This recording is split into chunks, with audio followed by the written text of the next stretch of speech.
안녕하십니까. 창업가 세법 7주차 강의 시작하겠습니다. 우리가 이제 대면 강의가 5월 6일서부터 대면 강의를 실시하려고 했는데요. 얼마 전에 이제 며칠 전에 학교에서 발표를 했어요. 코로나 확산세가 감소된다 이렇게 판단될 때까지 어, 대면 강의를 유보하기로 이렇게 이제 결정을 하고 얼마 전에 이제 공고를 했습니다. 그래서 이제 5월 6일서부터 대면 강의는 어려울 것 같고요. 아마 글쎄 하여튼 그 시기가 굉장히 유동적이에요. 언제서부터 대면 강의가 이루어질지는 알 수가 없습니다. 극단적으로 얘기해서는 이번 한 학기 아마 비대면 강의로 이루어질 가능성도 있어요. 근데 지금 이제 코로나가 많이 이제 진정 기미에 들어섰고요. 그래서 아마 특별한 이상만 없다면 글쎄요. 하여튼 제 희망 사항이지만 6월 중순 이후에는 대면 강의가 이루어질 수 있지 않을까 이렇게 생각을 해요. 근데 저는 이 학기 말이라도 좀 대면 강의가 이루어졌으면 좋겠어요. 왜냐하면 우리가 또 기말 시험을 봐야 되는데 온라인으로 시험 보는 거는 굉장히 좀 제한적이거든요. 그래서 아마 6월 중순 이후에는 학기 말이라도 대면 강의가 이루어져서 하여튼 기말 시험을 좀 봤으면 좋겠어요. 그리고 이제 우리가 이제 부득이하게 자꾸 대면 강의가 미뤄져서 이제 수업 시간에 여러분들을 직접 마주하고 수업을 지금 현재 진행하지 못하는 상황이죠.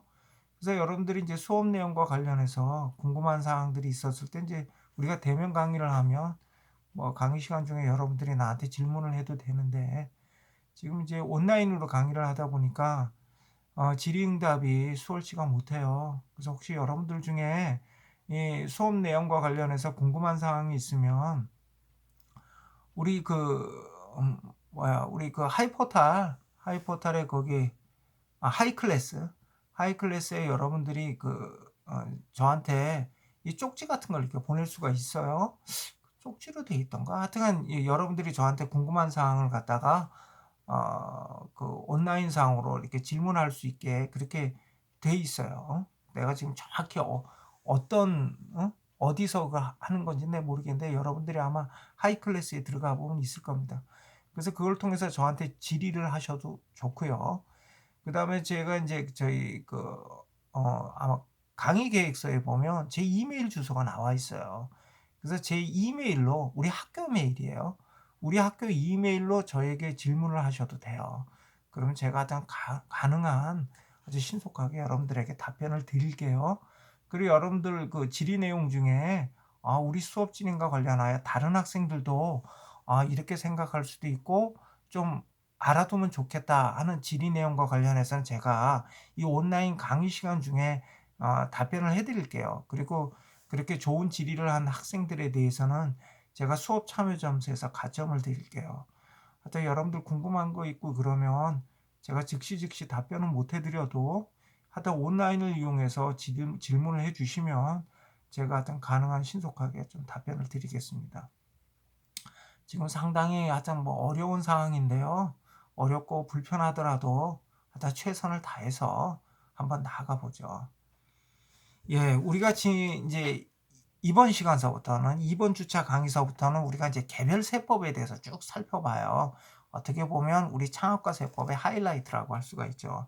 그래서 먼저 이제 부가가치세법에 대해서 살펴보고, 그 다음에 소득세법, 법인세법, 이런 순서대로 쭉 이제 살펴볼 거예요. 그래서 우리는 이제 그 중에 첫 번째 부가가치세법에 대해서 한번 살펴보죠. 55쪽 한번 보세요. 우리가 이제 부가가치세법에 대한 뭐 개념이라든지 뭐 이런 거는 우리가 이미 살펴봤었죠. 살펴봤었고 여기서는 이제 부가가치세액의 어떤 산출이라든지 이런 과정에 대해서 살펴볼 거예요. 어떤 신고 뭐 이런 거에 대해서. 자, 우리 그 교재 55쪽 한번 보시죠. 과세거래. 자, 부가가치세 과세 대상이 되는 거래는 어떤 거래냐 하면 대가관계가 있는 거래예요. 대가관계가 있는 거래. 대가관계가 없는 거래. 예를 들어 어떤 무상으로 어떤 재화나 용역을 공급한 경우는 원칙적으로 이 부가가치세 과세 대상인 거래에 해당되지 않아요. 무상인 경우에는.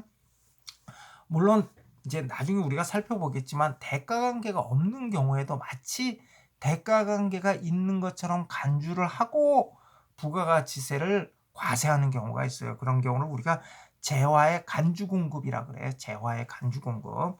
그래서 이런 재화의 간주 공급의 경우에는 대가 관계가 없는데 마치 대가 관계가 있는 것처럼 의제를 하고 이제 과세 대상으로 삼죠. 그 다음에 여러분들이 또 주의해야 할 게 뭐냐면요. 이렇게 부가가치세 과세 대상이 되는 그 거래 행위는요. 여기 거래 행위는 이제 크게 이제 세 가지가 있죠. 재화의 공급, 재화를 공급하는 경우 또는 용역을 공급하는 경우. 그 다음에 재화를 수입하는 경우. 용역을 수입하는 경우는 없어요. 용역을 수입한다 그러잖아요. 재화를 수입하는 거죠. 이렇게 우리가 이제 부가가치세 과세 대상과 관련해서 살펴볼 거래 유형은 이렇게 세 가지가 있어. 재화의 공급, 용역의 공급, 그 다음에 재화의 수입 이렇게 세 가지가 있는데 우리가 지난번에 앞에서 부가가치세 총설 부분에서 우리가 납세 의무자, 부가가치세 납세 의무자는 누구라 그랬죠? 사업자하고 수입자라 그랬잖아요. 그러니까 재화의 수입 같은 경우는 이제 수입자가 납세 의무자가 되니까 그거 빼고 나머지 그 거래 유형 재화의 공급, 용역의 공급의 경우에는 누가 납세 의무자가 되는 거죠? 사업자가 납세 의무자가 되는 거예요. 사업자가. 그러면 사업자는 누구냐? 사업자는 우리 그 사업자 등록과 관련해서 사업자 정의 우리가 살펴봤었죠. 우리 강의한 13쪽 한번 보세요. 우리 강의한 13쪽, 강의한 13쪽 앞으로 이제 거슬러 올라와서 강의한 13쪽에 보면 우리가 사업자 등록에서 사업자는 뭐라고요? 사업자는 영리 목적 유무에 관계없이 사업상 독립적으로 재화와 용역을 어떻게 계속적 반복적으로 공급하는 사람을 사업자라 그래요. 그러니까 부가가치세 납세 의무자는 사업자예요. 그러니까 부가가치세 과세 대상이 되는 거래는 어떤 거래요? 사업자가 계속적 반복적으로 하는 거래요. 사업자 아는 사람이 이례적으로 하는 거래는 이거는 부가가치세 과세 대상이 되는 거래가 아니에요. 사업자가 계속적 반복적으로 하는 거래만 부가가치세 과세 대상인 거래가 된다. 그러면 부가가치세 과세 대상인 거래 행위는 어떤 거래예요? 첫째, 대가 관계가 있는 거래다. 그 다음에 두 번째, 사업자가 계속적 반복적으로 하는 거래다. 그럼 이제 첫 번째 유형이 이제 재화의 공급인데 이때 재화가 뭐냐 이거예요. 우리가 이제 살펴봤었어. 근데 13쪽 계속 보세요. 어차피 13쪽에 왔는데 13쪽에서 계속 한번 살펴보죠. 거기 보면 재화 이렇게 나와있죠. 재화. 우리가 지금 여기 부가가치세 거래 대상이 되는 거래 유형은 세 가지잖아. 재화의 공급, 용역의 공급, 재화의 수입. 이때 이제 재화의 공급과 관련해서 그러면 재화가 뭐냐 이거 재화가. 우리가 이제 13쪽 사업자 등록 부분에서 재화에 대해서 내가 그때 설명을 했었어요. 여러분들이 기억이 나는지 모르겠지만 만약에 다시 되돌려 보시면 내가 자세히 설명을 했었어요. 그때 재화가 뭐냐 하면 재산 가치 있는 유체물과 무체물이라 그랬죠. 그래서 유체물에는 뭐 어떤 유용적인 물건이 여기에 해당이 될 거고 무체물에는 전기, 동력, 열 등 관리할 수 있는 자연력, 그 다음에 광업권, 저당권 같은 권리가 이 무체물에 해당이 된다 그랬어요. 그런데 그때 화폐, 그 다음에 화폐 대용증권이라면 어음수표, 상품권 이런 것들은 뭐라 그랬어요? 부가가치세 과세 대상인 재화가 아니라 그랬어요. 그죠? 이런 화폐 같은 거는 거래 대상이 되는 게 아니잖아요. 화폐는 결제 수단이지 거래 대상이 되는 게 아니야. 따라서 이런 화폐나 화폐 대용증권, 어음수표, 상품권은 부가가치세 과세 대상인 재화가 아니야. 재화가 아니에요. 그래서 뭐 화폐를 지급했다고 부가가치세가 부과되는 건 아니야. 아니야. 그런데 그때 같은 유가증권인데 뭐는 부가가치세 과세 대상인 재화에 해당된다 그랬죠. 그때 창고증권, 선화증권, 화물상환증은 그 어떤 창고에 보관되어 있는 화물 또는 운송 중인 화물에 관한 권리가 표창된 유가증권이라 그랬잖아. 창고증권, 화물증권, 그 다음에 창고증권, 선화증권, 화물상환증은. 그래서 이때는 이 증권을 교부하게 되면 이 증권에 화체된 그 화물, 물건, 재화를 인도하는 것과 동일한 효력이 있다 그랬잖아요.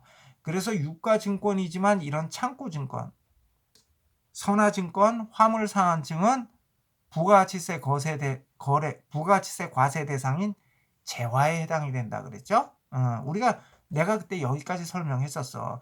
그런데 이제 이런 화폐하고 비슷한 게 있어. 그게 뭐냐면 온라인 게임할 때 쓰는 게임머니. 야, 이 게임머니는 뭐야? 이거 부가치세 과세 대상인 재화야? 아니면 이거 화폐 돈 아니야? 화폐는 재화 아니라면서. 근데 하여튼 우리 국세청에서는 온라인 게임할 때 사용하는 게임머니는 이건 재화에 해당된다 이렇게 봐요. 그래서 온라인 게임머니를 게임 이용자들에게 계속적 반복적으로 판매하거나 이런 경우에는 부가가치세가 과세가 돼요. 온라인 게임머니를 사업자 아닌 사람이 이례적으로 판매하는 건 이건 부가가치세 과세 대상인 거래가 아니야. 아까 내가 부가가치세 과세 대상인 거래는 뭐랬어요? 사업자가 계속적 반복적으로 하는 거야. 사업자가. 여러분들은 사업자 아니잖아. 그러니까 만약에 온라인 게임 사업자가 게임머니를 계속적 반복적으로 판매를 한다면 이거는 부가가치세 과세 대상인 거래행위에 해당돼서 부가가치세가 부과돼요. 그런데 그냥 사업자 아닌 사람이 이례적으로 그냥 판매하거나 이런 건 이건 부가가치세 과세 대상인 거래에 해당이 안 되죠. 그 다음에 요즘 이제 아주 핫한 게 있지. 그게 뭐야? 가상화폐.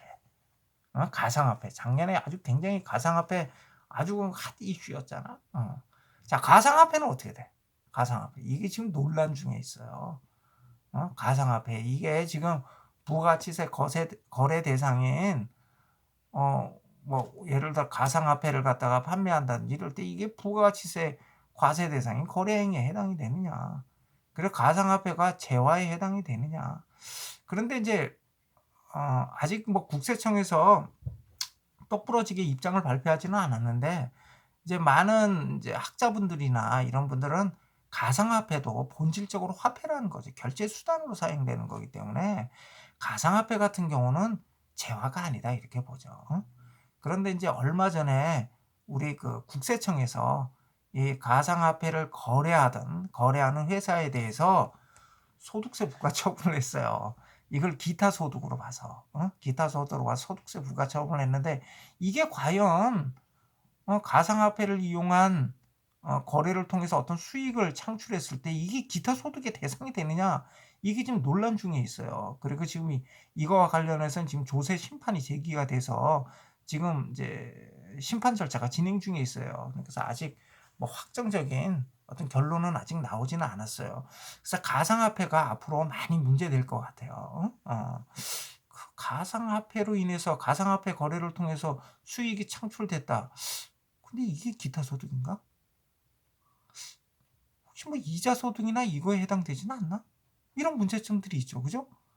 법인 소득? 법인 소득은 될 가능성이 높아요. 왜냐하면 법인 소득 같은 경우에는 순자산이 증가하기만 하면 법인의 소득으로 보고 과세를 하잖아요. 근데 이제 소득세 같은 경우는 소득 유형이 한정적으로 열거되어 있잖아. 그 한정적으로 열거된 유형의 소득에 해당이 되거든. 그러니까 이건 이제 관련해서 논란이 많지. 근데 부가치세 과세 대상은 아닌 걸로 봐요. 만약에 부가치세 과세 대상에 해당됐다 그런다면 국세청에서 아이고 소득세 부과 처분만 했겠어요. 부가치세 부과 처분도 같이 했겠지. 근데 부가치세는 아니었던 것 같아요. 그러니까 일단 보면 이제 온라인 게임머니는 재화에 해당이 되는데 가상화폐는 여기 재화에 해당되지 않는 것으로 이렇게 정리하면 될 것 같아요. 물론 아직 좀 논란 중에 있긴 있어요. 자, 다시 55쪽으로 한번 돌아오세요. 자, 55쪽으로 돌아와서 자, 부가가치세 과세 대상인 거래 유형 첫 번째 재화의 공급에 대해서 한번 보죠. 재화의 공급. 재화의 공급은 두 종류가 있어요. 재화의 실질 공급, 그 다음에 재화의 간주 공급이 있어요. 재화의 실질 공급은 대가 관계가 있는 그런 거래 행위, 대가 관계가 있는 대가를 받고 재화를 공급한 게 이제 재화의 실질 공급. 재화의 간주 공급은 대가 없이 재화를 공급을 했는데 우리 법률이 어떤 정책적인 이유 때문에 대가를 받은 것처럼 간주를 해요. 그래서 부가치세 과세 대상으로 삼는 거야. 그러니까 좀 예외적인 거지. 예외적인. 그래서 이걸 갖다 이제 재화의 간주 공급을 뭐 재화 공급의 특례 뭐 이렇게도 얘기를 해요. 그럼 먼저 재화의 실질 공급 한번 보죠. 이제 실제 대가를 받고 재화를 공급하는 게 이제 재화의 실질 공급인데, 여기는 이제 매매, 그렇죠? 매매가 뭐냐 하면 어떤 재화에 대한 권리를 이전하고 그거에 대해 대가로 현금을 받는 걸 매매라 그래. 만약에 어떤 재화에 대한 권리를 이전을 해주고 그거에 상응하는 물건, 재화를 받아요. 이런 걸 우린 교환이라고 해. 응? 대가로서 현금이 주어지면 매매. 응? 그 다음에 그 대가로서 그거에 상응하는 재화, 물건이 주어지면 우리가 그걸 교환이라 그래. 응? 교환. 증여는 아무 대가 없는 거지. 그냥 무상으로 주는 거지, 대가 없이. 응? 그러니까 대가 없는 거래는 부가치세 과세 대상이 아니라 그랬잖아요. 그러니까 매매는 부가치세 과세 대상인 재화의 공급에 해당이 된다. 그리고 여기에는 외상매매도 포함돼요. 외상매매 같은 경우에는 현실적으로 현금이 대가로 주어지지 않지만 뭘 갖죠? 외상매출 채권이라는 자산을 갖잖아요. 그죠? 그러니까 이것도 대가가 주어지는 거죠. 그 다음에 대물변제. 대물변제는 뭐냐 하면 채무를 변제를 했는데 돈으로 변제한 게 아니라 물건으로 변제한 거예요. 물건으로 변제할 수도 있죠. 뭐 채권자가 오케이. 내가 너한테 돈 빌렸는데 내가 지금 현금은 없고 물건이 있다. 야, 물건으로 네가 받아가라. 뭐 오케이 하면 그 대물변제도 계약이거든요.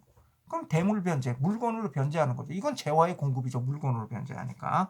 그 다음에 교환계약은 아까 말한 것처럼 대가로서 물건이 주어지는 건데요.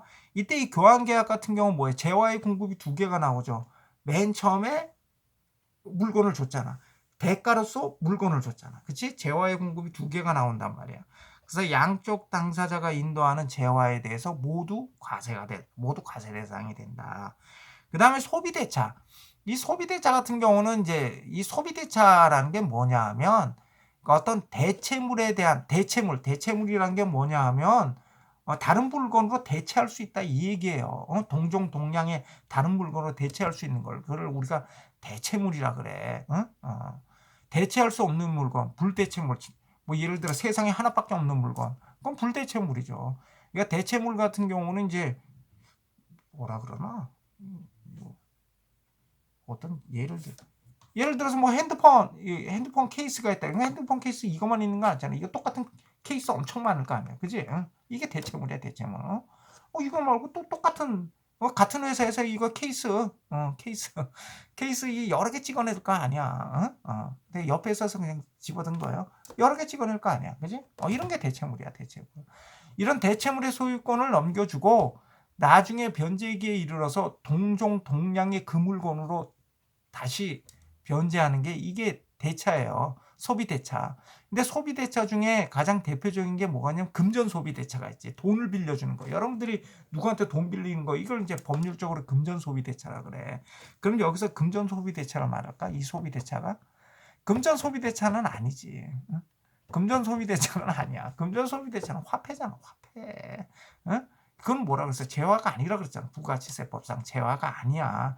그래서 여기는 금전소비대차는 빠져. 뭐 금전소비대차로 인해서 어떤 이득이 있었다 그러면 그건 이자소득이지. 이자소득. 그지? 그래서 여기 소비대차는 예를 들어서 무슨 내가 쌀을 누구한테 받고 그 다음에 변제기에 이르러 예를 들어서 그 쌀에 뭐 좀 이자 붙여가지고 원래 쌀을 한 선 받았는데 한 선 뭐 두 대를 갖다가 갚는다든지 뭐 이런 거 생각하시면 돼요. 그래서 차용할 때 반환할 때 모두 과세가 된다. 그 다음에 현물 출자, 물건으로 출자하는 거죠. 이때 물건을 출자하니까 물건이 나가니까 재화의 공급이 되는 거죠. 그 다음에 가공계약. 가공계약이란 게 뭐냐면 거기 조그마한 글씨 한번 보세요. 거기 조그마한 글씨. 가공계약은 자기가 주요 자재의 전부나 일부를 부담하고 자재를 부담하고 가공계약은 자기가 이제 주요 자재 중에 일부나마 부담을 하고 상대방으로부터 인도받은 재화의 공작 어떤 이렇게 노력을 가하는 거죠. 노력을 가해서 새로운 재화를 만드는 계약을 가공계약이라고 해요. 가공계약. 그래서 이런 가공계약 같은 경우에도 재화의 공급에 해당이 돼요. 재화의 공급에. 만약에 주요 자재를 전혀 부담하지 않고 순전히 자기의 노력만 들어갔다. 이건 재화의 공급이 아니지. 이거는 용역이지.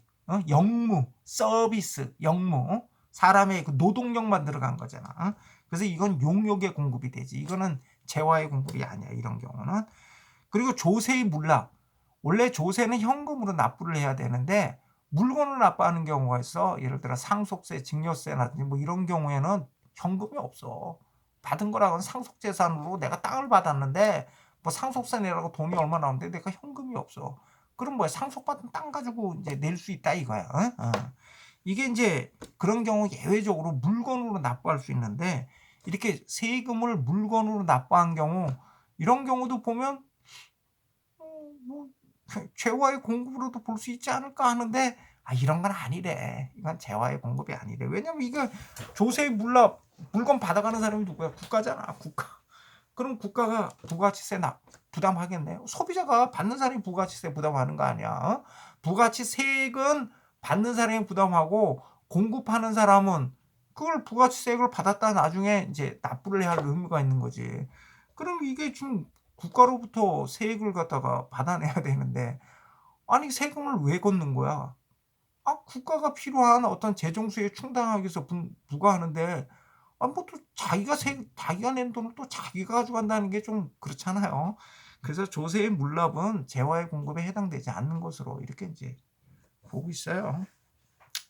자, 이게 이제 재화의 실질 공급이고요. 다음에 이제 재화의 간주 공급. 사실 이 재화의 간주 공급은 실무에서는 뭐 그렇게 아주 자주 있는 건 아니에요. 근데 오히려 시험상으로는 이게 더 중요해. 시험은 주로 여기서 나와. 시험 문제는.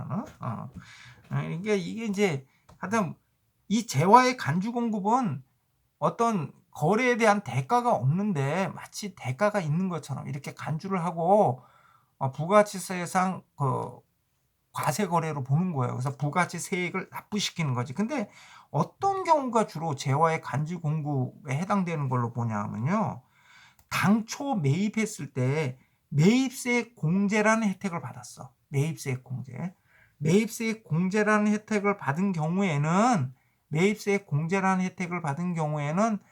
나중에 내가 대가 관계가 없어. 그러니까 원래는 대가 관계 없이 내가 매출을 했어. 그러면 원래대로 하면 뭐야? 이거 부가치세 과세 거래가 아니잖아. 그러니까 어떻게 부가치세 납부가 의무가 없지. 그런데 내가 그 재화를 매입했을 때 매입세 공제라는 혜택을 받았어, 내가. 재화를 매입했을 때 매입세 공제라는 혜택을 받았다면 내가 설령 그거를 나중에 매출을 할 때 대가 관계 없이 매출했다 하더라도 야, 너 매입세 공제라는 혜택을 받았는데 그럼 너는 매출세액을 부담해야 되잖아. 그게 공평한 거 아니야. 이런 경우예요. 이런 경우가 바로 재화의 간주 공급에 해당되는 경우야. 그러니까 당초 그 재화를 매입했을 때 내가 매입세 공제를 받았다면 그 재화를 매출할 때에는 당연히 그 매출세액을 부담해야 된다는 거죠. 그게 공평하다는 거야. 비록 대가 관계가 없어서 원래는 부가치세 과세 대상이 아니라 하더라도 부가치세 과세 대상으로 간주를 하는 거죠. 간주. 본다 이거예요. 부가치세 과세 대상으로 봐준다 이거예요. 이건 부가치세 과세 대상이야. 이렇게 간주해 버린다. 그래서 뭐야? 세금 내라는 거지. 매출세 부담하라는 거야. 그럼 어떤 경우가 있는지 한번 먼저 보죠. 여기 재화의 간주 공급에는 자가 공급, 개인적 공급, 사업상 증여, 그다음에 폐업 시 잔존 재화 이렇게 크게 네 가지가 있고요. 그중에 자가 공급은 다시 면세 사업 전용, 비영업용 소형 승용차, 판매 목적 타 사업장 반출 이런 게 있어요. 근데 하여튼 요 부분은 글쎄 하여튼 여러분들 중에 무슨 뭐 시험 준비하는 학생들이 있는지 모르겠는데 하여튼 이게 시험 준비하는 학생들 무슨 세무사 시험이라든지 아니면 어떤 세무직 공무원 시험이 내년서부터인가? 내년서부터는 세법이 필수죠? 세법이 필수야, 내년서부터. 금년서부터 필수인가? 내가 잘 모르겠다. 하여튼 아마 내년일 거예요. 내년서부터는 세법이 필수예요. 그 전까지는 세법이 선택 과목이었어. 근데 내년서부터는 이제 세법이 필수 과목이죠. 그리고 요새 이제 세무사가 쉽지가 않아요. 세무사들도 요새 전문직들이 다 어렵잖아. 변호사들도 얼마나 어려워. 그래서 세무사도 쉽지는 않아.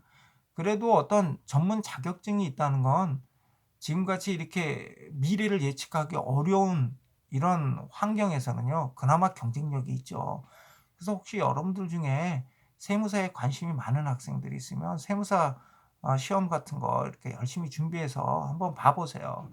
그다음에 또 세무직 공무원 같은 경우도 많이 뽑거든요, 세무직 공무원이. 세무직 공무원이 많이 뽑고, 그다음에 이제 세무직 공무원으로서 일정 기간 재직한 경우에는 세무사 시험에서 일부 과목을 면제해 주고 있어요.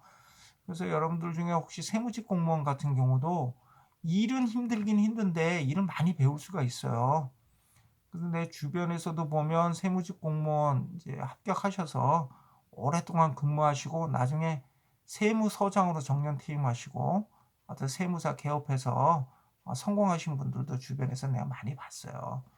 그래서 혹시 여러분들 중에 혹시 세무사 시험이라든지 세무직 공무원 시험에 관심 있는 학생들 같은 경우는 내가 한번 적극 추천을 해드려요. 괜찮아요.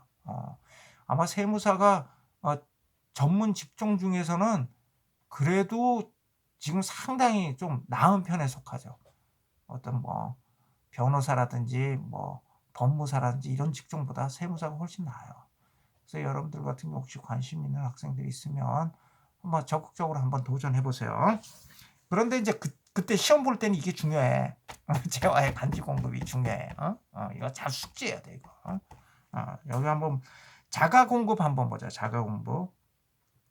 면세 사업 전형 한번 보시면요. 과세 사업과 면세 사업을 겸용하는 사업자가 과세 사업을 위해서 이렇게 취득한 재화가 있어요. 과세 사업을 하려고 취득한 재화를 면세 사업을 위해서 사용한 경우. 자, 과세 사업에 쓰려고 어떤 재화를 매입을 했어요. 그럼 뭐 어떻게 매입세, 내가 지금 매입세 할 때 어떻게 돼? 매입세 부분 있잖아. 매입세 부분에서 내가 어떻게 했어? 공제 받았지. 매입세 부분에서 공제 받았어. 그런데 면세 사업은 어떻게 된 거야? 면세 사업은. 면세 사업에 쓰게 된 면세 사업은, 면세 사업 같은 경우에는 매출세액에 대해서 부가치세를 부담하지 않죠. 부가치세를 부담하지 않잖아. 면세 사업은. 우리 지난번에 그 영세율하고 면세 사업자 표 있었잖아. 한번 볼까? 어디야? 우리 교재 48쪽 한번 보세요. 우리 교재 48쪽. 우리 교재 48쪽 한번 봐요. 거기 보면 이제 한남병원, 우리가 이제 한남병원을 기준으로 보면 한남병원이 의료기 제조업체로부터 의료기를 매입했어요. 그럼 어떻게 매입세액 부담하지? 응? 매입세액 부담을 하는데 이 한남병원에서 이걸 가지고 이제 의료 용역을 제공을 하면 여기는 뭐야? 이건 면세 사업자니까 이건 부가치세가 부과가 안 되니까 매출세액을 부담을 안 하잖아요. 그죠? 매출세액 부담 안 하죠. 그런데 이거 매입세액 환급도 못 받고 이거 어떡하냐? 매입세 공제, 당연히 매입세 공제 못 받지. 부가치세를 부담하지 않아도 무슨 매입세 공제를 받겠어요. 그러니까 면세 사업자 같은 경우는 매입세 공제도 못 받고 대신 매출세 부담하지 않아요. 그죠? 그런데 여기 다시 한번 돌아와 봐요. 55쪽에 돌아와 보세요. 지금 이 사업자가 그 과세 사업하고 면세 사업을 같이 하고 있는데 과세 사업에 사용하려고 재화를 매입했어요. 그럼 어떻게 돼? 매입세 부담했지. 그다음에 어떻게? 매입세 공제 받았지. 매입세 공제 받았잖아. 이건 과세 거래니까 매입세 공제 받았잖아. 그런데 그걸 가지고 지금 어디다 쓴 거야? 면세 사업에 쓴 거 아니에요. 면세 사업은 뭐야? 매출세액 부담을 안 하지. 부가세 부담 안 한다는 건 매출세액 부담 안 한다는 거지. 부가세 과세 표준은 뭐예요? 그게 그 매출액 곱하기 10% 아니야. 매출액 곱하기 10%. 그러니까 매출세액을 부담 안 한단 말이야. 그럼 얘는 지금 어떻게 됐냐 하면 매입세 공제 받고 매출세액은 부담 안 하는, 완전히 진짜 정말 뭐 세상에 이런 혜택이 없지. 이건 아니잖아. 매입세액을 공제 안 받았으면 그때는 면세사업자는 매입세액 공제를 못 받잖아요. 그러니까 그 사람들은 매출세액도 부담 안 해. 아니, 논리가 좀 반대나? 매출세액을 부담 안 하니까 매입세액을 부담 안 하죠. 그런데 과세사업자는 어떻게 돼? 매출세액 부담하고 그다음에 매입세액 공제 받잖아요. 그런데 얘는 지금 어떻게 되냐면 매입세액 공제를 받았어. 그런데 그다음에 면세사업에 썼어. 면세사업에 딱 썼단 말이야. 얘가 지금 면세사업에. 그러니까 매출세액을 부담 안 하는 거야. 이건 불공평하다는 거지. 매입세액을 공제받았으면 뭐라고? 매출세액을 부담하라는 거예요. 그게 공평한 거지. 네가 매입세액 공제라는 혜택을 받았으면 매출세액을 부담하라는 거야. 매출세액을 부담하라는 얘기는 뭐야? 부가치세 납부하라는 거지. 부가치세 납부하라는 거. 부가치세 납부하려면 어떻게 돼? 부가치세 과세 대상인 거래에 해당이 돼야 되잖아. 부가치세 과세 대상인 거래에 해당이 되려면 어떻게 돼? 대가 관계가 인정이 돼야 되는데 그냥 대가 관계 있는 걸로 그냥 간주해 버리는 거예요. 대가 자기 자신에게 재화를 공급한 것으로 자기 자신한테 대가 받고 재화를 공급한 것으로 간주해 버리는 거야. 그냥 간주해 버리는 거야. 그냥 간주해 버려. 이게 면세사업 전형이에요. 이게 이제 자가 공급이라는 거야. 자가 공급 중에 하나지. 그다음에 비영업용 소형 승용차. 비영업용 소형 승용차 한번 봐요. 사업자가 과세 사업을 위하여 취득한 소형 승용차를 과세 사업, 영업용으로 사용하기 위해서 취득한 소형 승용차를 영업용이 아닌 곳에 사용해. 자, 여기 한번 보시면요. 예를 한번 보시죠. 예를. 자, 택시 회사에서 이 택시 운수 사업을 하는 회사예요. 택시 회사에서 그 택시 영업용 택시로 사용하려고 소형 승용차를 매입했어요. 그러면 어떻게 돼? 매입세 공제를 해줘요. 매입세 공제. 예를 들어 여러분이나 나 같은 사람이 소형 승용차 매입하면 매입세 공제 안 해줘요. 매입세 공제 안 해줘. 그런데 이 영업용인 경우에는 일반 회사가 뭐 여러분이나 나 같은 경우는 사업자가 아니니까 대상도 아니고 일반 회사가 소형 승용차 매입하면 매입세 공제 안 해줘요. 일반 회사가 이건 뭐냐면 영업용으로 한 경우에만 매입세 공제를 해주는 거야. 매입세 공제는 이거 특혜죠. 원래 소형 승용차 매입할 때는 매입세 공제 안 해줘요. 그런데 이게 영업용으로 소형 승용차를 매입하게 되면 매입세 공제를 해주는 거야.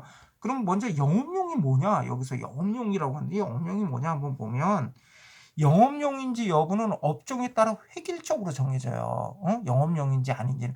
여러분들 그 업무용인지 아닌지 하고 헷갈리면 안 돼. 영업용이야. 업무용이 아니야. 영업용이야. 영업용. 그럼 어떤 경우에 영업용으로 인정이 되냐면 업종에 따라 정해진다고. 예를 들어서 버스, 택시 같은 운수 사업을 하는 사람이 이 영업용 택시, 영업용 버스로 구입하는 거죠. 이건 영업용이야. 그 다음에 자동차 판매업을 하는 사람이 판매할 목적으로 자동차를 매입하는 경우. 그 다음에 자동차 임대, 뭐 렌트카 회사 뭐 이런 데서 임대업을 하려고 매입한 자동차. 그 다음에 운전학원에서 그 학원 교습용으로 사용하려고 매입한 자동차. 그 다음에 경비 있죠? 뭐 세콤 뭐 이런 경비 있잖아. 출동하잖아. 이때 경비 업체에서 출동 차량으로 매입한 승용차. 이런 것들이 바로 영업용 승용차예요. 영업용 승용차. 딱 이 업종에서 이 용도로만 구입한 것만 영업용 승용차예요. 영업용 승용차. 그 외에 다른 목적으로 사용하는 거는 그건 영업용 승용차가 아니에요. 예를 들어서 택시 회사에서 택시로 쓰려고 소형 승용차를 구입을 했어요. 근데 택시로 쓰지 않고 그냥 그 회사의 일반 업무용으로 써. 이건 영업용이 아니야. 이건 영업용이 아니야. 그냥 업무용이지. 이건 영업용이 아니야. 그런데 우리가 지금 뭐라고? 이런 영업용으로 소형 승용차를 매입을 하면 매입세 공제를 해준다고. 영업을 하기 위해서 한다. 그래서 혜택을 주는 거지. 매입세 공제를 받아놓고 그 다음에 얘가 지금 뭐 하고 있어? 영업용으로 안 써. 택시 회사 사장이 말이지 그럴 리는 없겠지만 하여튼 소형 승용차를 갖다가 영업용이라고 해서 매입을 하면서 매입세 공제 받아놓고 자기 출퇴근용으로 쓰고 있어. 이건 비영업용으로 쓰는 거지. 아니 매입세 공제까지 받아놓고 왜 비영업용으로 쓰고 있냐고. 이런 경우에는 어떻게 돼? 자기 자신의 이게 그렇다고 해서 매입세 공제해 준 거 도로 개원해라 이렇게 하는 것보다 야 네가 매입세 공제를 받았는데 야 그렇게 받아놓고서 왜 너 영업용으로 안 쓰고 엉뚱한 데를 쓰는 거야. 그래서 뭐 이런 경우 매입세 개헌해라 이렇게 할 수도 있지만 매입세 공제해놓고서 무슨 매입세를 뭐 또 내라 그래. 그럼 이건 어떻게 매출세액을 부담해라 이거. 네가 매입세 공제 받았지? 그럼 너 매출세액 부담해 이렇게 나오는 거지. 매출세액 부담해. 야, 너 매입세 공제라는 혜택 받았으니까 너 이거 영업용으로 쓴다고 샀잖아. 그래서 우리가 기껏 해가지고 매입세 공제해 줬더니 이 영업용으로 안 써? 그럼 좋아. 매출세액 납부해. 이렇게 되는 거야. 매출세액 납부해. 그게 비영업용 소형 승용차야. 매출세액 납부해. 뭐 주유소에서 매입한 석유를 석유 사용하는 사람들이 판매하라고 매입세 공제를 해줬더니 엉뚱한 데 딴 데 쓰고 있단 말이야. 자, 이런 경우도 야, 너 매입세 공제해 놨더니 너 왜 엉뚱한 데 쓰고 있니? 야, 너 매출세 부담해. 이렇게 되는 거죠. 마치 과세가리가 있었던 것처럼 간주를 한 다음에 매출세액 부담해라. 이렇게 된 거예요. 요게 비영업용 소형 승용차고요. 그 다음에 56쪽 한번 보시죠. 56쪽에 보면 판매 목적 타사업장 반출이 있어요. 판매 목적 타사업장 반출. 근데 시간이 좀 많이 지났네요. 예, 요 판매 목적 타사업장 반출은요. 잠깐 쉬었다가 살펴보겠습니다.